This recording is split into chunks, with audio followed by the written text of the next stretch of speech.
Assalamualaikum warahmatullahi wabarakatuh. Waalaikumsalam warahmatullahi wabarakatuh. Apa kabar sahabat Cace? Baik, kita bertemu lagi dalam acara Utang dan Bibir. Sebelumnya jangan lupa untuk terus menonton acara kami dan jangan lupa untuk like, komen, share, dan subscribe ya sahabat Cace.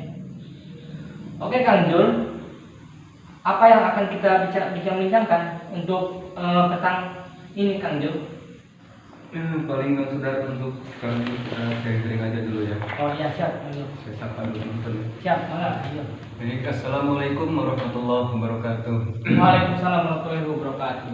Dan masyukurillah, salatu wassalamu ala rasulillah Muhammad bin Abdillah, la haula wala quwwata illa billah, amma ba'du.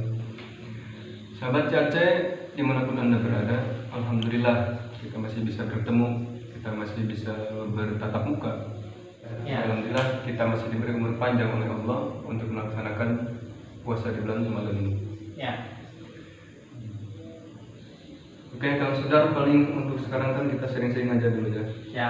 Paling entah kenapa ini ada yang mengganjal di hati saya, Kang Sudar. Bagaimana itu mengajar Dan mengganggu pikiran saya. Jadi begini Kang Sudar. Di pengalaman hidup saya di era globalisasi ini, Ya. alhamdulillah membuat saya sadar Kang Sudar. Jadi maksudnya bahwa dampak gadget seperti HP, laptop dan sebagainya itu merenggut masa indah pendidikan anak-anak, masa bermain bersama. Jadi seperti Kang Sudar ketahui, Ya, dulu permainan gatrik juga itu ada Kang Zul. gatrik kayak apa lagi, gobang. Ya. Namun Ada. sekarang sudah tidak terjadi seperti permainan yang dulu kita mainkan gitu ya. Kang Zul, ya. hampir tidak ada. Ya. Jadi sekarang kan ya belajar dan sebagainya lewat gadget, Ya. HP, laptop dan sebagainya gitu. Jadi ini sudah saya alami, sudah saya rasakan, sudah Ya. bagaimana pengaruh buruk dari gadget itu, sudah. Makanya untuk sekarang saya rasa itu sudah menjadi tugas saya dan bahkan tugas-tugas kita sebagai orang tua Ya. untuk selalu mengawasi, membimbing agar tidak kecolongan ataupun terpengaruh oleh hal-hal yang negatif gitu. Ya. Jadi yang saya ketahui pengaruh dari gadget itu diantaranya mempengaruhi otak. Sudah dampaknya mengganggu kondisi fisik, kondisi psikologis anak, Ya. dan juga tingkah laku juga akan terlihat berbeda, akan sedikit aneh lah tingkah laku sehari-hari si anak itu. Ya. Mereka itu dalam kondisi nomofobia.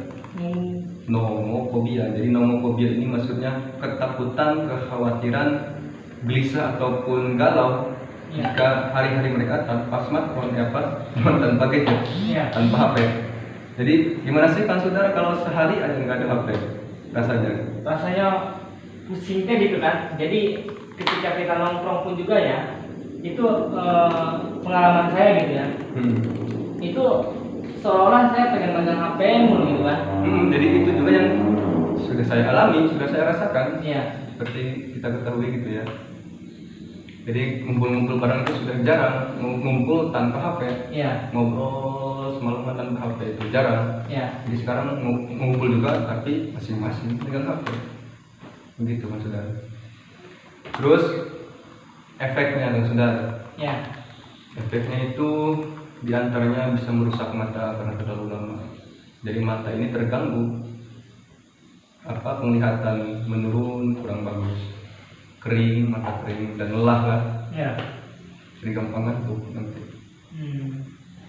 Terus nyeri di bagian tubuh yang tertentu karena sering menunduk gini kan nyeri, sipun gini. Biasanya gitu kalau orang yang lagi main game terus gini aja.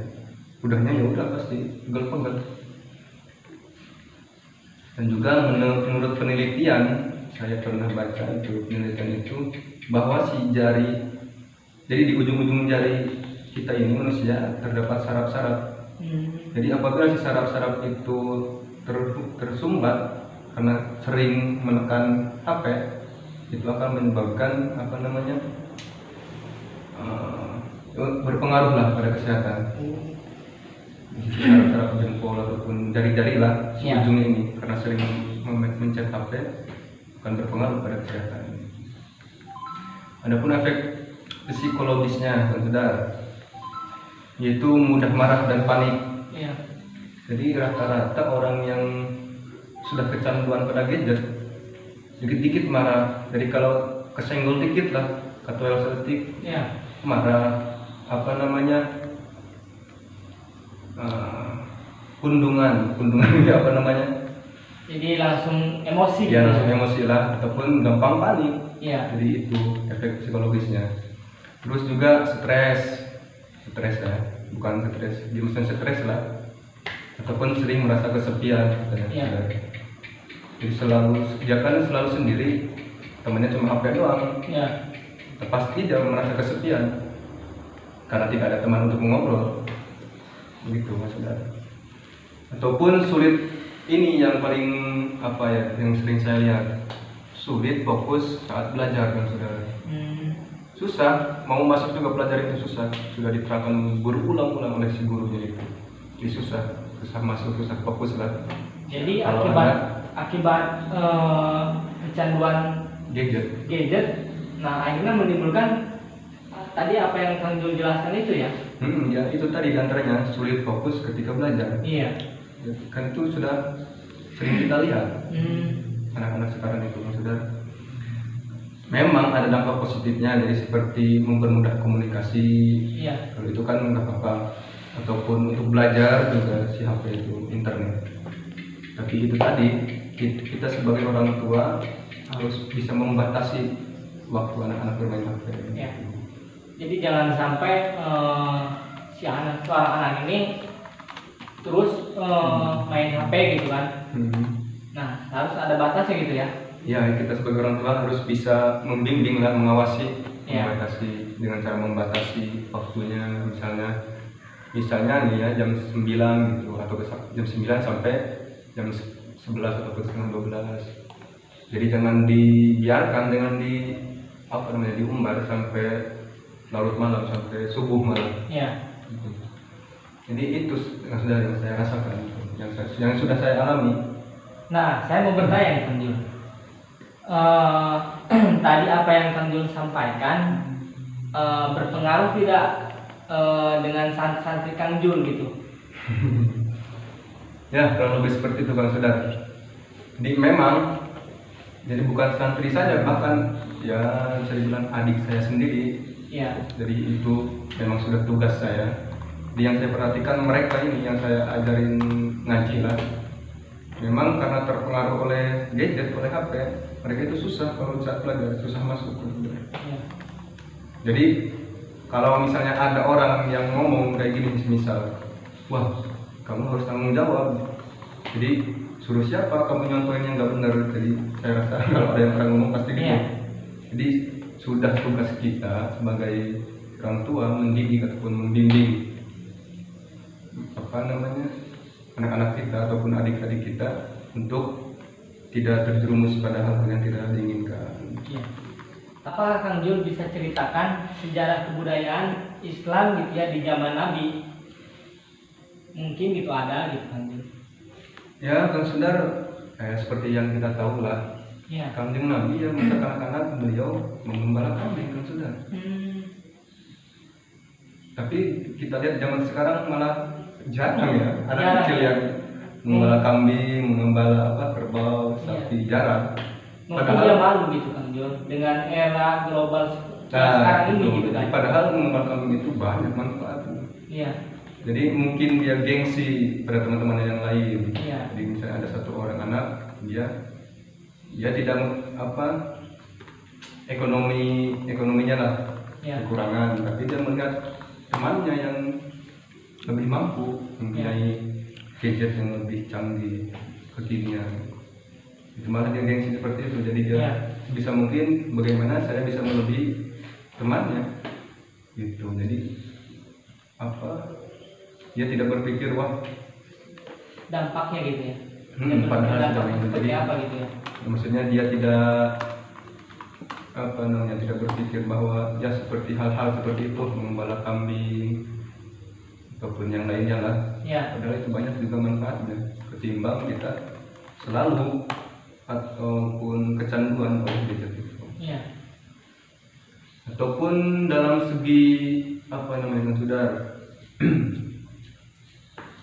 kebudayaan zaman dulu, kalau tidak salah pada ya abad-abad masa lampau, abad-abad pertengahan. Ya. Jadi ada seorang Anda pernah dengar permainan seperti ini, misalnya permainan logika ini. Jadi misalnya ini kan bukan sudah tahu, Ya. tapi saya nanya, ini bentuknya panjang, ya kata saya. Ya. Ataupun ini ujungnya runcing, ya. Ya.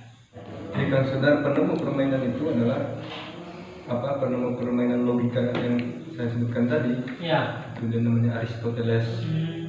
Aristoteles itu ya seorang filosof Yunani. Adapun juga banyak kan permainan seperti petak umpet. Petak umpet juga ada penemunya. Siapa itu? Plato. Gitu. Plato ya. Terus ada juga permainan Lego. Ya. Tahu kan Lego yang bisa dibentuk apa saja? Ya. Ya. Itu namanya Democritus. Kalau tidak salah. Jadi permainan logika itu Aristoteles namanya. Terus petak umpet Plato dan Lego Democritus. Ya. Nah, saudara, untuk itu sudah menjadi tugas kita sebagai orang tua untuk mendorong anak-anak kita ataupun adik-adik kita agar mereka bisa menimba ilmu di pondok-pondok, madrasah-madrasah. Gitu. Jadi agar mereka mendapat pendidikan agama khususnya, pendidikan moral. Ya mungkin seperti itu kan saudara. Sedikit pengalaman saya yang saya rasakan, yang sudah saya alami.